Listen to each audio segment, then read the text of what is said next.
let's go. Roll it, Jeff. Go wrong. And Cowabarka.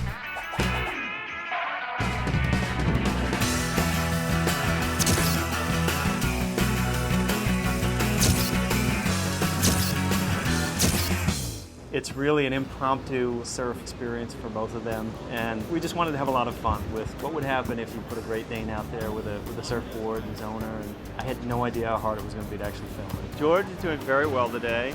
He's taking direction very well. Sometimes he gets a bit difficult, but you know, that's expected with actors. So I take him aside every once in a while and we have a talk. I give him an extra chicken square. At the end of the day, it's all about the chicken square. You're gonna have a huge production, but if you don't have that chicken square, then everything comes to a halt. But he's good.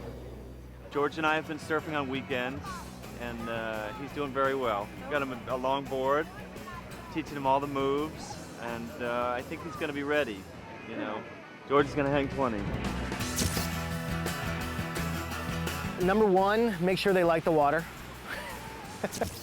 All right, buddy, here we go. I think the most important thing is you have to have a dog that likes to be in the ocean. So if you have a dog that loves to swim in the ocean and crash through the waves, then that's a good start. The dogs that are the professional surfing dogs, they just love to do it. My name is Scott Chandler. I'm a big wave extreme surfer, and this is Zoe, who I brought into my family, who is the champion tandem dog surfer. She's done really, really well in the contest, and just for us, it's an average thing that we do. Dog surfing is huge. So she's a big surf dog celebrity now. Zoe and I have entered 4 dog surfing contests and won all 4 in the tandem division, and they needed some surfing dogs. So here we are on set, doing our thing. We've been out a couple times and caught a few waves, but she's ready to go. You know, to tell Jack Russell to sit around and wait, it doesn't work. You know, I surfed professionally pretty much my whole life, and I would take my daughter surfing and the dog would bark and whine. So I started taking all 3 of us, and these contests came out, and it became a really bonding family thing, and a great thing to bond and build trust with your dog. And so that's kind of how we ended up doing it. She sticks on the board so well. And I think it's just something over time that she's adapted to riding up on the nose and doing really well.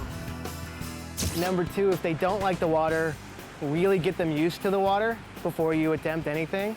If you're getting a puppy or you have a dog and you want to get it, you know, in the water and possibly teach it to surf, I would say, you know, the best thing is to take them in some flat water, get them on a decent surfboard that has flotation enough where they're not tipsy and going under, and just really work with them and let them know that you're there and assure them. And you might want to start off using a life jacket. There's several different companies that sell them now since dog surfing is becoming so popular. It's just I think a slow process that's important. Some dogs take to the water pretty easy, some don't. In Zoe's case, she took to the water fairly easy, and it's just getting her out there and then slowly taking her out in the surf and letting her know that I was right there. And you know, it's a real bonding thing for you and your animal. And number 3, I would say get the best trainers you possibly can. Because they've had a time to prepare, the dogs are comfortable on the surfboards. The surfboard is extra wide, it's on a gimbal, so it can be moved around. The people who are going to be moving the surfboard will be trainers or stunt people who have been practicing with the dogs so that they can anticipate how the dog's moving and move forward with the dog rather than fighting the dog and surprising it. The surface of the surfboard will be a non-slide surface so that they have grip. Dog can jump off at any time if it wants. There's an example of one of the Beaucerons, plays Bosco, and that'll be Axel. He's real good in calm water. And then we did some shots of him on a gimbal, a surfboard mounted on a gimbal. You know, move like this, and he would just stand on it, walk around, turn around, make it look like he's surfing. Good boy, good, come around. He's done a scene. Now he gets rewarded by getting a piece of food for each action, but he also gets rewarded by getting to play. It's been a bit of a challenge to take non-water dogs and put them in the water, so there's been a lot of preparation for it. And the way good trainers do that is they don't just pick the dog up, walk out and drop it in the water and say swim. That's a bad way to teach your dog to swim. They'll start it off slowly. They'll introduce them to water and slowly make the water deeper, make it a game, make it fun, give them rewards for being in the water so that when they're in the water, it's just something from their perspective that's natural, they've always done, and they understand. Let's give a big hand for Phil Winslow and Marmaduke.